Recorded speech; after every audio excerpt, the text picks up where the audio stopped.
Saya co-founder dari Pawana Rasa. Saya sebenarnya background-nya nggak nyambung dengan perkuehan. Saya di background-nya teknik sipil. Jadi saya juga menjalani bisnis di bidang teknik sipil, di bidang properti. Nah ini kebetulan sebenarnya Pawana Rasa ini dulu dirintis awalnya sama dari bisnis kue kering, kue-kue lebaran itu gitu. Jadi waktu itu di 2006 kurang lebih saya mulai usaha ini. Istri ngisihin dari uang belanja lah, iseng-iseng bikin kue, tawarin kiri kanan ke tetangga gitu kan. Kemudian mereka suka dan akhirnya pesan gitu. Dan terus saya iseng-iseng bawa juga ke kantor, taruh di meja, ternyata habis. Teman-teman nanya, ini siapa yang bikin gitu, beli dari mana? Oh itu istri saya bikin, akhirnya pada pesan juga.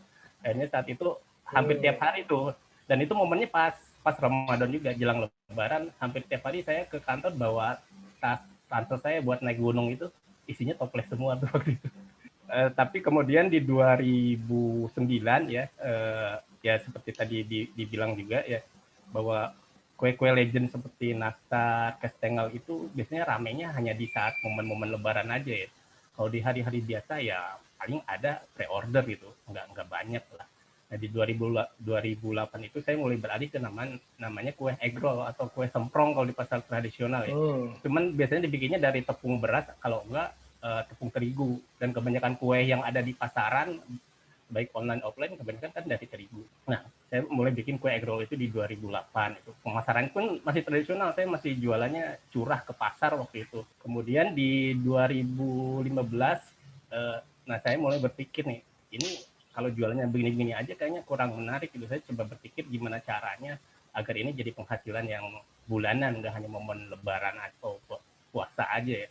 Nah, di 2015 itu kemudian saya putuskan berhenti kerja gitu untuk fokus ke mengembangkan usaha ini. Jadi saya berbagi tugas sama istri lebih ke research and development produk.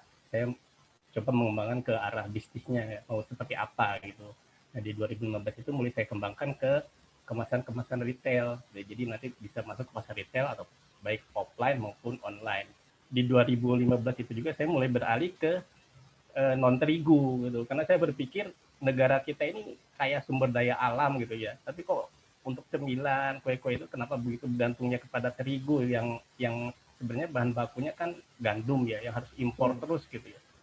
Nah sementara di kita itu banyak bahan-bahan lokal yang bisa jadi substitusi untuk terigu ini. Ada tepung talas, tepung ubi ungu, terus ada tepung singkong, dan ada juga tepung sorghum. Sorghum ini kalau di Indonesia dulunya banyaknya dipakai sebagai pakan ternak gitu, tapi ternyata bijinya bisa dibuat tepung dan bisa dibuat aneka aneka kue kering. Terkait dengan penjualan di marketplace, sebenarnya Pawanan saya sendiri udah online sejak dari 2017 ya.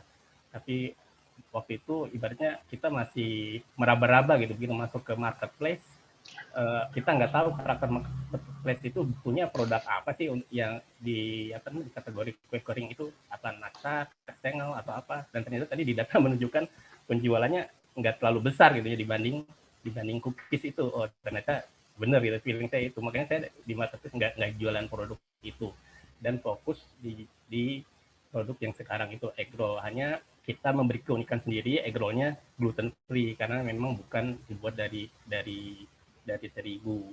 Nah untuk online terus terang kita baru perdalam ini di masa pandemi ini gitu, karena kemarin kita lebih banyak fokus di offline-nya, dan di pandemi itu benar-benar pukulan telak betul karena hampir semua toko yang kita titipkan tutup gitu ya, barang-barang diretur dan benar-benar nggak ada penjualan sama sekali. Lalu bagaimana Pawana Rasa bisa survive gitu di masa pandemi? Ternyata survive-nya dari penjualan online itu. Kebetulan kami punya beberapa mitra gitu yang menjualkan produk kami secara online. Salah satunya Indonesia Mall. Indonesia Mall itu official store yang dibentuk oleh BRI untuk menjualkan produk-produk UKM. Saya sendiri udah bergabung dari tahun 2018 sampai sekarang masih, dan penjualannya luar biasa di Indonesia Mall itu. Mereka bekerja sama dengan marketplace terkenal ya, Tokopedia, Shopee, Blibli, macam-macam.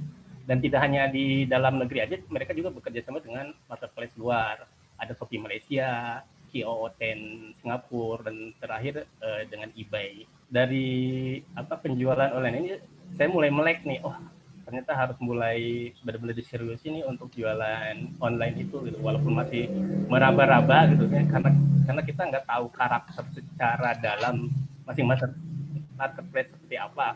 Produk Pawon Rasa sendiri sebenarnya ada di semua marketplace gitu, nggak hanya di Tokopedia dan Shopee, semua kita masukin karena saya pikir itu untuk apa namanya memperkuat SEO kita ya di Google, bahwa produk kita ada di mana-mana gitu.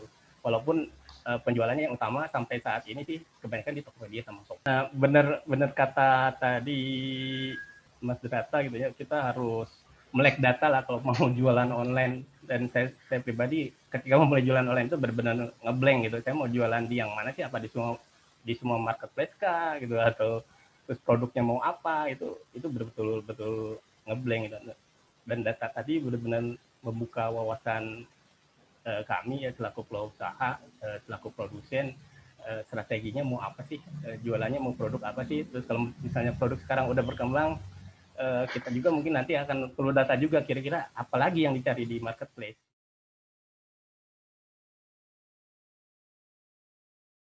Kita mau penetrasi ke pasar online itu seperti apa gitu, produk apa yang digemari itu apa aja, kita harus tahu dari pembelajaran malam ini. Karena terus terang kalau UKM itu kadang-kadang, oh produk saya ini paling enak, produk saya yang paling baik gitu. Kadang-kadang kita nggak peduli Oh iya. pasar itu butuhnya apa sih gitu. Apakah benar masih Oh butuh iya seperti benar-benar. kayak tadi misalnya nastar, putri, salju, kastengel, walaupun marketnya ada, sebenarnya kita mesti meraba-raba pasar itu butuh apa. Nah, dengan adanya data dari kompas.co.id ini benar-benar membuka wawasan kita, terus tantangan kita mau penetrasi pasar lebih dalam nggak, untuk misalnya dengan produk existing atau kita coba produk yang baru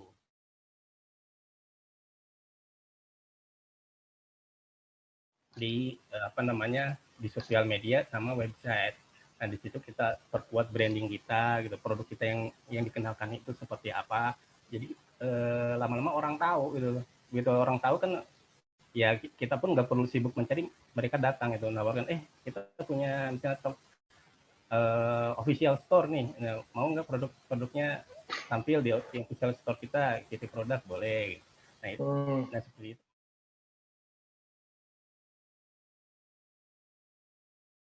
Nah, saya bilang penting mengkomunikasikan brand kita gitu agar kita bisa diketahui beberapa partner kita. Nah kebanyakan sih Hmm. kalau untuk Pawon Narasa kita dihubungin oleh mitra-mitra kita gitu, Oh baik dihubungin. itu yang udah lama di Indonesia Mall ataupun startup baru sekarang mulai pada menghubungi Pawon Narasa untuk kita onboarding di platformnya mereka. Nah kalau enggak, biasanya sih saya lebih banyak mencari partner itu risetnya di Instagram, itu yang paling enak saya di Instagram biasanya. Ketika misalnya kita klik salah satu mitra kita, biasanya muncul tuh mitra-mitra yang lain yang sejenis. Nah itu biasanya saya lakukan chat di situ gitu, tanya gitu, bisa nggak kita kerjasama nih. Dulu saya pernah kerjasama juga dengan salah satu brand yang terkenal, Lemonilo itu mas. Nah, itu juga awalnya dari Hmm. Instagram tuh. Saya lihat Lemonilo dulu jual aneka produk UKM ya, terutama produk yang berkaitan dengan kesehatan gitu ya. Cuman sekarang mereka fokus dengan brandnya sendiri, jadi kerjasamanya enggak lanjut. Jadi kalau karena saya sih kalau mau riset bisa, yang paling enak itu di Instagram.